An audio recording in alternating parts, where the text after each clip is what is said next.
Hey, family, welcome back to another episode of the Legacy Line Financial Podcast, where we teach biblical principles for financial freedom, stewardship, and legacy. I'm your host, Bruce Politano, and today we're diving deep into a truth that's been sitting right in front of us all along, one that God Himself gave as a direct promise. It's not a business hack, it's not a marketing secret, it's not a strategy from Wall Street. It's a divine principle that leads to lasting wealth and restoration, and it's been in the Word all along.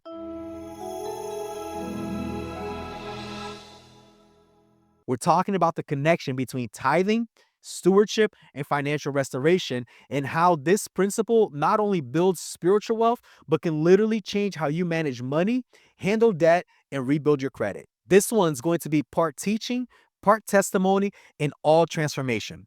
So let's start where truth begins, with God's word. Malachi 3:10 says, "Bring the whole tithe into the storehouse, that there may be food in my house. Test me in this, says the Lord Almighty, and see if I will not throw open the floodgates of heaven and pour out so much blessing that there will not be enough room to store it." This is the only place in the entire Bible where God says, "Test me." That's not casual language. That's an open invitation. God is saying, if you will trust me with what's mine, I'll show you what I can do with what's yours. Now, let's connect that to the world of personal finance and credit repair. Because for many people, the issue isn't just bad credit, it's the cycle of financial disobedience. We've been trying to fix a symptom without addressing the root cause of the problem.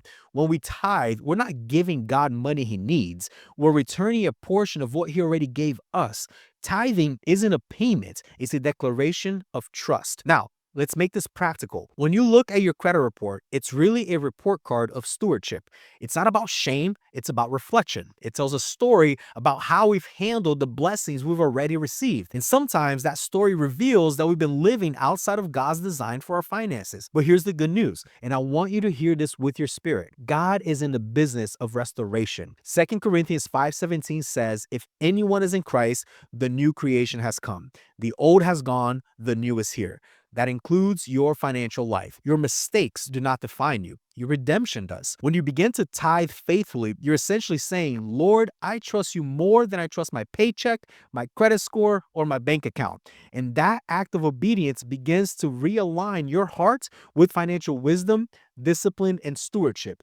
You start seeing money differently. You start managing differently. And that new mindset leads to new actions. And those actions lead to restored credit. When people come to Legacy Line Financial for credit restoration, we don't just see numbers. We see stories. We see people who have been through life, job loss, medical bills, divorce, student loans, bad decisions, and honestly, sometimes just bad luck. And the enemy loves to use financial stress to attack your faith. But God wants to use your restoration story to strengthen your faith. Think about this. In scripture, every time God restored something, He didn't just bring it back to the way it was, He multiplied it. Job lost everything, and God gave him double what he had before. That's the heart behind what we do at Legacy Line Financial. We don't just help you delete negative items from your report, we help you rebuild your foundation, reset your mindset, and walk in alignment with God's design for wealth. Because when you handle what you have with integrity, God can trust you with more. So let's get practical. Here are 3 steps to apply biblical principles to your financial restoration journey right now. Step 1, return the first.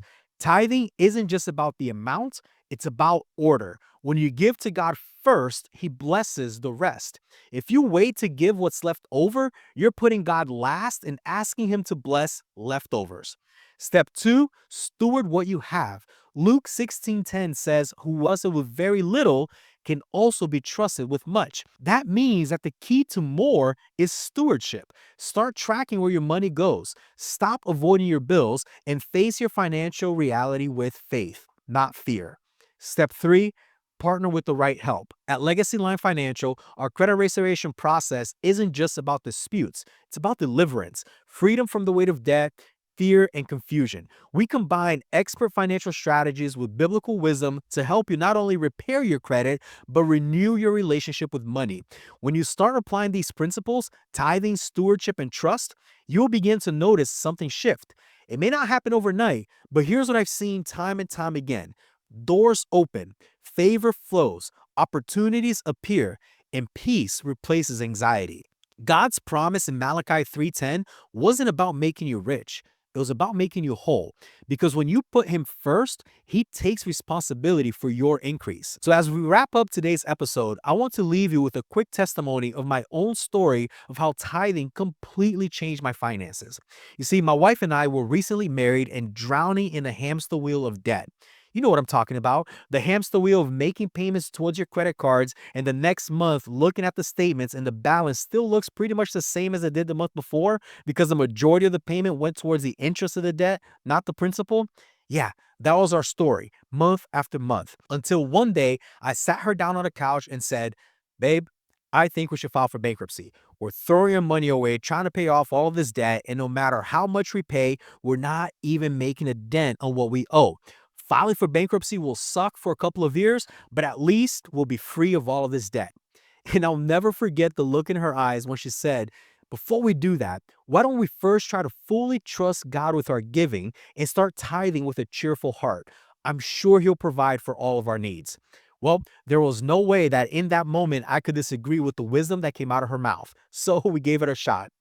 Fast forward to about 3 months later, God had provided for us in such a supernatural way that we paid off over $40,000 worth of debt completely in full. Not a penny was left owed, and we stepped into a new season of financial freedom and deeper trust in God that He is our provider and will always take care of our every need. So here's my encouragement to you. Don't just focus on fixing your finances. Focus on aligning your finances with faith. Because when you walk in obedience, restoration follows. If this message spoke to you, maybe you're ready to rebuild your credit or get out of debt or start building a financial legacy that honors God, I want to invite you to connect with us at Legacy Line Financial. Book a free consultation today. No pressure, no obligation, just clarity. We'll walk with you step by step through biblical and practical strategies to restore your finances and your faith. Visit legacylinefinancial.com and make sure to subscribe to the podcast. Share this with someone who needs hope. And remember, you don't have to wait until heaven to experience freedom. God's abundance starts when you trust Him with what you have. This is Legacy Line Financial, where faith meets freedom and where your story becomes your legacy.